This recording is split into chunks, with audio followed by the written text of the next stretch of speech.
You're not tired because you've been working too hard. You're tired because you've been betraying yourself all day. That's the leak. Not your schedule, not your diet, not some mysterious burnout demon. You're drained because every hour you're negotiating with mediocrity like it's a contract you can't escape. And each time you say yes when you mean no, smile when you want to scream, scroll when you should be moving, your energy doesn't disappear. It dies screaming. I'm the Dark Light Mentor, and I don't need to know your bedtime. I can tell you why you're exhausted just by watching how often you abandon your truth to stay likable. Here's the hook most self-help avoids, like a live wire. Chronic exhaustion isn't a time problem. It's an identity tax. You are constantly pretending to be fine, performing normal, playing peacekeeper in a war you started with yourself. You've wrapped your nervous system around a lifestyle that your soul is allergic to, and now you're calling it fatigue. It's grief. Let me cut deeper. You're not resting. You're escaping.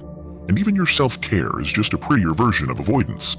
You cancel plans to recharge, but end up mindlessly consuming content you don't even like.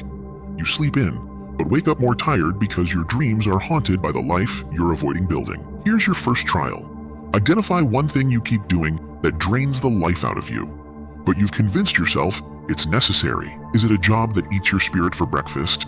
A relationship held together by guilt and nostalgia? Or maybe it's a fake version of you, a polished persona you invented just to keep the peace and avoid the fallout. Name it, because until you do, no amount of rest, rituals, or wellness hacks will save you. You can't sleep your way out of living wrong. You're not overwhelmed. You're misaligned. Still convinced you just need better time management? Let me twist the knife. The version of you you're pretending to be, the curated, conflict-avoidant, high-functioning hologram, is burning through your energy just to survive the day. Meanwhile, the real you is starving under the floorboards, banging on the trapdoor, begging to be let out. That's what your tiredness really is, not fatigue, a scream.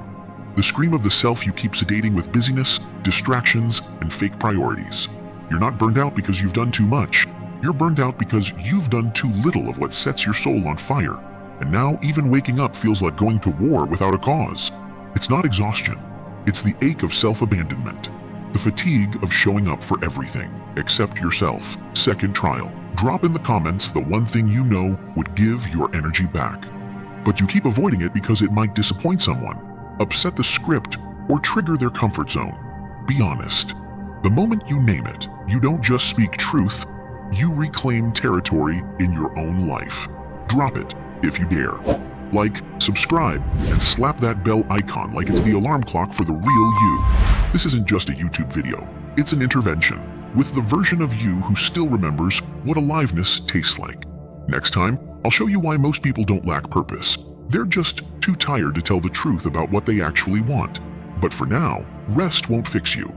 Alignment will, and the life you want? It begins the moment your energy stops pretending it's fine.